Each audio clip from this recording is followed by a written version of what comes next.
everyone, and welcome to another episode of Out of the Fog. I'm your host, Laurabel Mba. We have a very informative show for you this evening. I'm going to be joined by Stephanie Howlett, who is the CEO of Diversity NL, and we'll also get a chance to talk to John Harris, who is part of the MUNSU exec, talking about their town hall that they have coming up soon. So sit back, relax, and we'll get right back.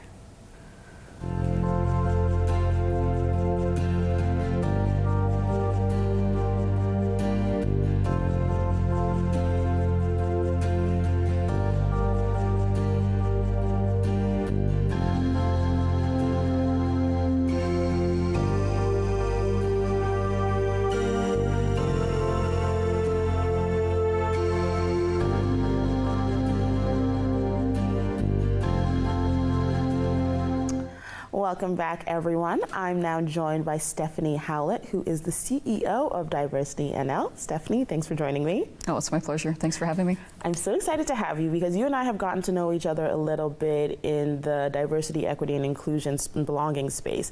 But I want to give a chance for our viewers to get to know a little bit about what Diversity NL is and how it came to be. So I guess we'll start there. What is Diversity NL? Diversity NL is a consultancy space. Right now I'm a solopreneur, and a lot of times I reach out to different people doing different cool things within the diversity, equity, and inclusion space, like yourself, doing Race to Dinner. Fantastic, by the way. Kudos to you. Thank you. So looking at how do we do better within workplaces, organizations, and post-secondary educational facilities, school systems. So looking at what strategies, what things can we put into place really to help move businesses along so that everyone feels like they belong and have a space and voice at that table. So what brought this to be for you? Because you weren't always the CEO of your own organization. No. So how did you come to this? So I'm a social worker background. So I have a master's of social work. And I worked within healthcare for almost 19 years. And at that point in time, I was involved with diversity, equity, and inclusion within long-term care. And that was my passion. And I absolutely loved with seniors having, looking at what we can do to do better within workplaces, educating staff, celebrating, and just really grasping hold that it's okay that if people are gay within long-term care and within healthcare. So to me, my wife saw that passion, and I love connecting with people. So with that came, I want to pivot to do something I love every single day. And I pivoted to that 3 days before the pandemic. My resignation went in, and I haven't looked back since, and I absolutely love it. And it's work that's creates impact, and I'm all about creating impact. That's my word. Like, how do we create impact with people? Okay, so you dove into this 3 days before the pandemic. So in the last, we're 3 years now into / post-pandemic. Yeah. In the last 3 years, how have you seen the diversity and inclusion and belonging space grow or change? I think it's grown tremendously. When I knocked on many doors, sometimes businesses and industries weren't open to it. When George Floyd unfortunately was killed, that seemed to have hit a button within people to want to do more, to want to explore, and to want to educate themselves. And I don't quite understand why it took a travesty like that, but so many good things have come out of that, that we're actually talking about race. We're talking about people within organizations and how do we make them feel that they belong and they're included. So I think things aligned for my business, having conversations after that unfortunate time that happened with George Floyd, and just looking at how do we do better. And I think organizations truly want to do better, they just don't always know. They don't have the education or understanding of, they don't always know that people don't feel included because they're not asking the right questions sometimes in organizations. You don't ask questions to get to know them as people, to get to know, really connect with them. And I think that connection space is not always there. So for our viewers who are watching, let's say they own their own organizations or they're part of the hiring or the upper level management of an organization, they're like, we are missing things when it comes to diversity and inclusion in our organization. What would you suggest as a very basic first step? Use pronouns. Okay. Right, so I'm part of the 2S LGBTQ community, so the two-spirit, lesbian, gay, bisexual, transgender, queer plus community, and being respectful, using pronouns. Learn about what pronouns are, how to use pronouns, introduce yourself using your pronouns. Like for instance, my pronouns are she and her, identify as female, but not everyone identifies as she and her. Some people may identify as male potentially, maybe it might be he and him.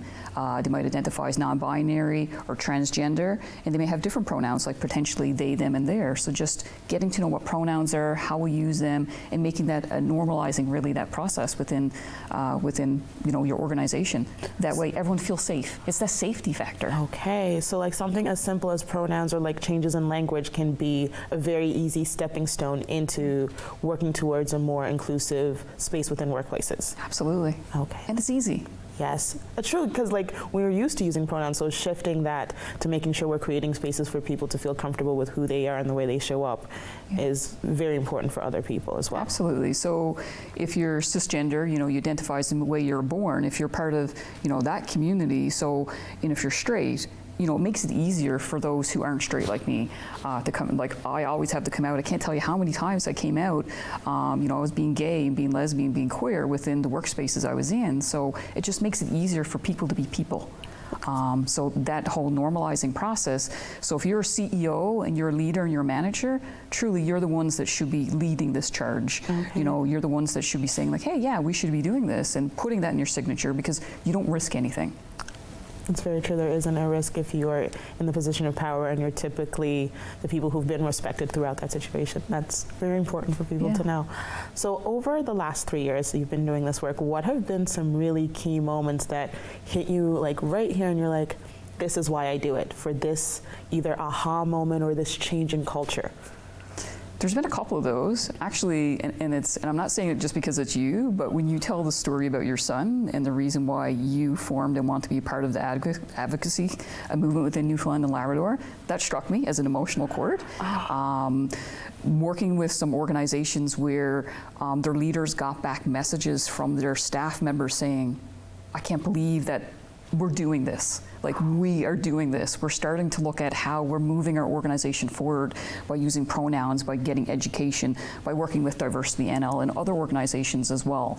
Because there's so many people and consultants doing similar work, and there's a big space for this, right? So just, I think creating that space is massive and enormous. I mean, there's so much work we have to do, but I think just being open to it.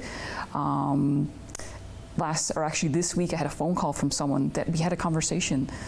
This person has a disability, and it was sudden onset and couldn't find employment. Saw I had Diversity NL had different advertisements up and things on LinkedIn and Facebook, and connected in with me, and I had a great conversation and introduced that person to an organization, and now she's employed. So like that was like, it was like one of those little, like, it's a nicety. It's like, this is why I'm doing this work, because it is creating impact one person at a time. Oh, that's right. That definitely hits in the feelings thing. So you own Diversity NL and you do that, but you also do something else that I find really cool, because I got to be part of it, in making this whole system of diversity and inclusion and belonging more accessible to people. If, let's say, they're not ready to hire a consultant to work within their organization, and they're looking to do that internal learning. So what is that fun thing that you do? So it's a podcast. I've always wanted to do a podcast and to look at what that looks like, and it's a combination of video and it's an audio. So it's called Be the Change by Diversity NL. So I've had you on it. I've had Jenny Brake from Halibut First Nation, fantastic advocate. I've had Kathy Hawkins from Inclusion NL on it, fantastic person, love her to pieces, amazing.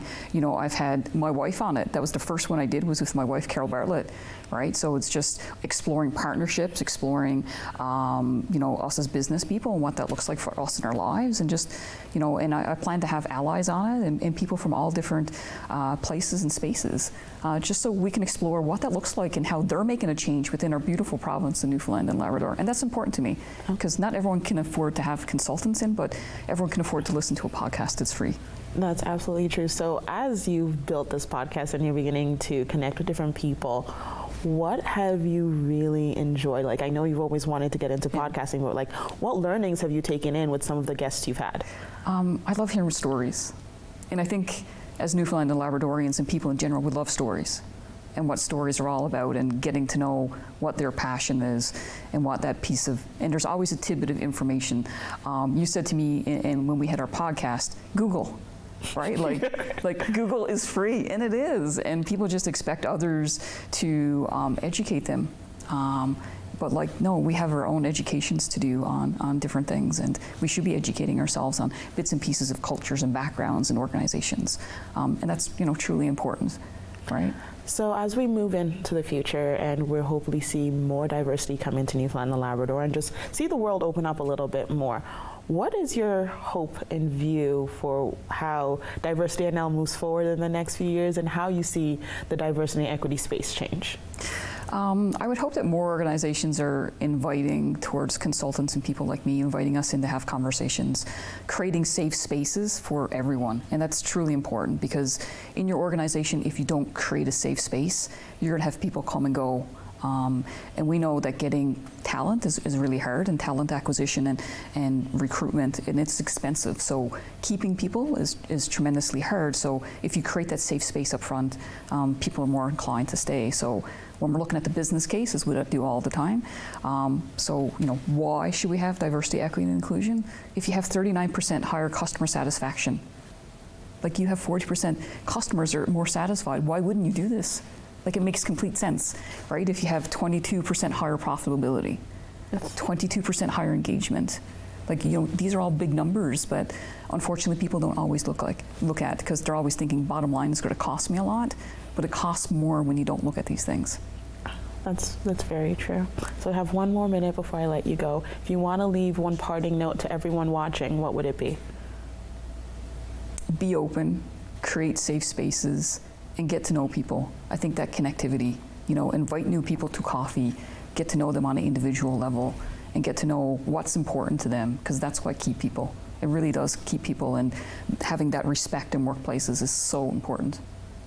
So before I let you go, you're wearing a pin that I'm a little bit familiar with, but our viewers might not know much about. So do you mind letting us know what that is before? Yeah, absolutely. This is Moose Hide campaign. So you and I are involved in a Tequity space, and Jacqueline Lee, the founder of Polyunity, talks a lot about this Moose Hide campaign, so it's really important to her and it's really important to me. So getting to know a little bit about it, so you can Google online, Moose Hide campaign. So it's all about Indigenous and all about violence, against people, and how do we stop violence against people. And so this really is a reminder of, there's violence within society and within Indigenous communities and within really all of our communities, and looking at how do we stop this as individuals, as groups of people. Oh, that's really important. So to make sure people can check it out, it's Moose Hide Campaign. They just Google it and they'll find the information about it. And they'll send it to you free. Cool. So we can all walk around with our own little piece of moose hide. We should. Just a reminder if we can do better. Thank you so much for sitting down with me, for sharing all this important knowledge and just a little bit more about who you are and why this work is so important. I can't thank you enough. Thank you so much. And we'll be right back, everyone.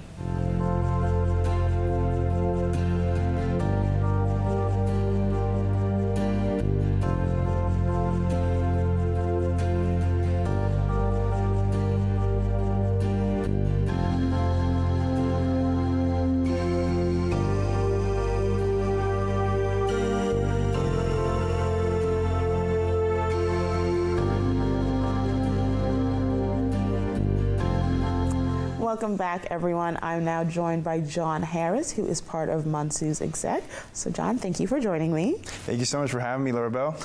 I'm really excited to talk about all you do with MUNSU and what is going on with MUNSU right now. But before we get into that, can you go through your title? Because it's a mouth blurb for me and I can't get it all out. So what is your official title with MUNSU? Well, the full title is quite long. It's I'm the Executive Director of External Affairs, Communications, and Research. So you have a lot on your plate. A little bit, yeah. Okay, so for our viewers who might not know much about what MUNSU is and what you do within your role, so what is MUNSU? We'll start there. Well, so MUNSU is the student union for the undergraduates on St. John's campus. Okay. So there are 5 student unions in Newfoundland and Labrador, and we represent the 11,000 undergraduate students in St. John's. So a student union is kind of like a labor union. We stick up for our members, and we also provide services like health and dental, and among others. We also operate a bar, the Breezeway. We got a copy center and convenience store, the Attic, and we also do a safe drive service, as well as oversee resource centers and all 200 clubs and societies on campus. So you guys are basically the heart and brains of all that students, undergraduate students who attend MUN know and love about the university, basically. Absolutely. All right, because I remember my time at MUN and I availed of everything you have listed here on multiple occasions. So I know with MUNSU, there's a lot that you guys have going on, but what's your role specifically in charge of? So I act as a kind of a social media, on paper it says a spokesperson, but we all kind of chip in when it comes to social media, doing interviews, because we want to make sure that we have the most voices being represented. So, on stuff like international students, one of our international student execs or board members will do an interview, or, if we have, a trans issue, we'll pass that to our transgender rep or someone on the board who's trans. So it's kind of like it's a team effort. There's 5 equal executives that do share the workload, and you want to try and make a consensus decision making and make sure everybody feels heard and represented. Okay. Speaking of everyone feeling heard and represented, I know MUNSU has something very important coming up that they're working on and they're using to get the voice of the students out there. So what is that? This is a student town hall. Okay. So we're planning it for next week. It's going to be on Wednesday, the 26th at 7 p.m. at the Breezeway Cafe and Bar. Okay, so why is this town hall being held right now? Well, as many people have seen in the recent budget, the provincial government is continuing with the $68.4 million cut to MUN's funding. So we've seen the result of this being that tuition has doubled. Okay. So it's become a lot less affordable to go to school at Memorial. People are paying for domestic rate $6,000 when they used to pay $3,000, and international students are paying $20,000 per year when they used to pay $12,000. So it's really gotten very unaffordable, and on top of the crisis of cost of living right now, it's another kind of thing that people are facing, especially young people.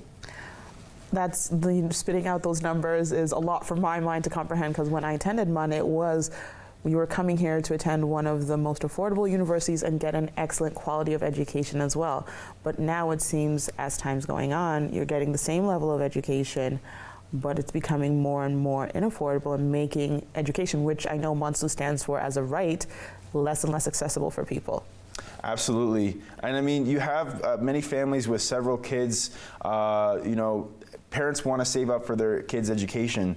There's a long-standing 20-year tuition freeze where parents knew how much to save up. And then what happened was, all of a sudden, the money that was put away is probably not good enough. And when it comes to international students, they don't even have access to loans from the provincial or federal government. So it's even more unaffordable because of this. We don't want to saddle our young people with debt when they start the workforce, right? Like we need to have be able to start a career and get a good education and get a decent work and be able to save up to start a family, not be saddled with debt, which leaves you, losing money every year in interest, and possibly not even be able to get a mortgage or a house because of that. It's definitely a precarious situation to be putting young people in as they enter the workforce. I'm just taking in all of that and just kind of knowing how, even prior to this tuition raise going on, how difficult it was for students graduating to get into the workforce with their already debt and access to student loans being very limited at that time, knowing that it's gone up and made it more difficult. So clearly this town hall was something the student body asked for a chance to get their voices heard. How has it been received by government in power and just the government political parties as a whole? Well, so we sent out the invitation in late March. We waited a week. We immediately got a response back from PC education critic Barry Pettin and NDP leader Jim Din. They will be attending the event. We also heard back from the temporary president Neil Bose, temporary president of MUN, he will be in attendance. Unfortunately, after a week of no response, we looked for an update from the Minister Haggie and the Premier Andrew Fury. We also sent invites to Jerry Byrne, the minister responsible for, I think, immigration, and then also the Finance Minister, Siobhan Cody. After receiving no response, we asked for an update, and unfortunately, they will not be sending any representative. No minister will be attending, which is really a disappointment. I think I expected a lot more from elected representatives of the government. We are the people. We put these people in power through the democratic system, but they're not willing to come and show up and explain why they're doubling tuition and why they're cutting education. So it's disappointing.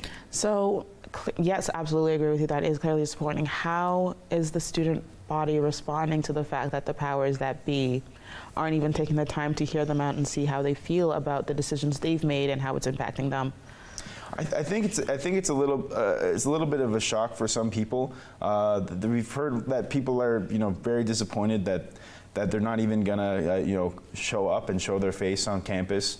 It takes a lot of leadership to be able to come and explain. Even in tough times, if you made a decision, you have to stick by it and come explain, or take back the decision and reinstate the funding to Memorial. So really, I think students are disappointed that no minister or the Premier is even gonna bother to show up. That's really heartbreaking to hear. For our viewers watching who say, okay, they're really inspired and they want to lend their voice to MUNSU, to the town hall, what can they do to support you guys with this? Well, absolutely come on out to the town hall. It's going to be on April 26th, Wednesday at 7 p.m. at the Breezeway, which is Arctic Avenue in the UC. And if you want to get more involved in MUNSU, if you're a student on the St. John's campus, undergrad student, check out our website, see if there's any vacant positions on our board. If there is, you just need to get a few signatures from students and you can join the board. And if you want to get involved in different ways, we also have committees that are open to members of the student body. So there's campaigns committee, we have a membership engagement committee, we have a student life committee, a Breezeway committee. So we have all committees at MUNSU are open to the general student population. So if you want to come be involved, join up, and help us fight for accessible education at Memorial. Oh, I'll definitely be lending my voice in any way I can to do that. I also wanted to touch base with you guys a little bit about one more thing. So after this town hall is held, what are you guys hoping will come of it, even if the active government isn't there to attend? What are you hoping they will hear through either social media, through the regular media, and what do you think that will mean for you guys? I just hope that the message gets through to the government that this decision to cut Memorial's funding is going to impact real lives. It's going to make it harder for people to get an education here. It's going to push a lot of people away from post-secondary that might otherwise have had the chance. It's putting pressure, economic pressure, on young people right now. With the cost of living crisis, rent is getting unaffordable, food is getting unaffordable. Transportation is getting unaffordable, and what we need is we don't need more of this unaffordability. We need a accessible education. We need to reinstate the tuition freeze as a start, and we need to make things better for our future and for our young people. I want to thank you so much for joining me, and thank you for taking the time to explain to those who might not know what's going on with Memorial, what's going on at MUNSU, and why this town hall is important. So I know the slogan for, I believe for MUNSU and the Student Federation is "Education is a Right." So before you let me go, can you tell me why that is so important? Well, I think in the society I want to live in, I want to be in a society where everybody has the chance to succeed. And if you're going to put big price tags on things like education, you're not doing that. You're not letting everybody have equal chance in society to have a good life. And things like healthcare we see as a right. We see education as a right, but for some reason we stop it at grade 12. And I think we need to relook at how we, place value on things, and, we need to understand that education is just as important as any other type of right. I want to thank you so much for taking this time, for sharing these ideas, and letting people know again how to be part of the town hall. It's been a pleasure. Thank you so much. I really enjoyed it. And we'll be right back, everyone.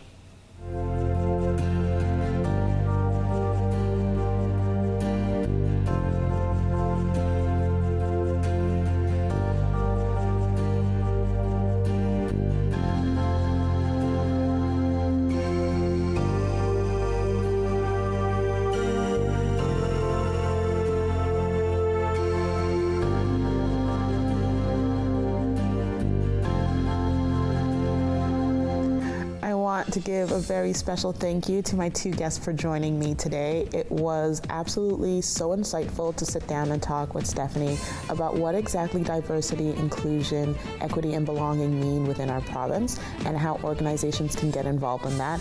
And thank you so much to John for sharing the importance of why MUNSU is having a town hall.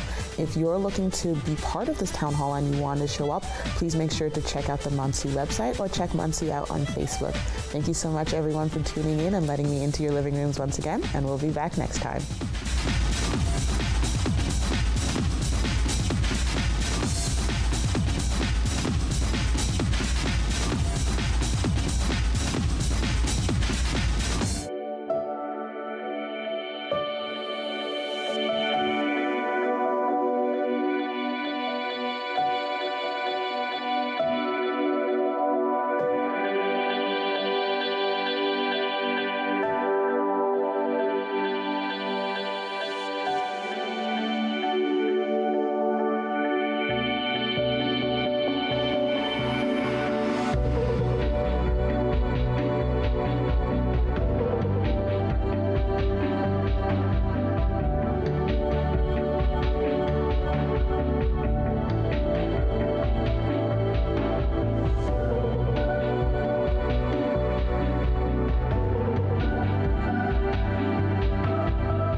This program is brought to you by Ignite TV. Now you're in command. Visit Rogers.com for more details.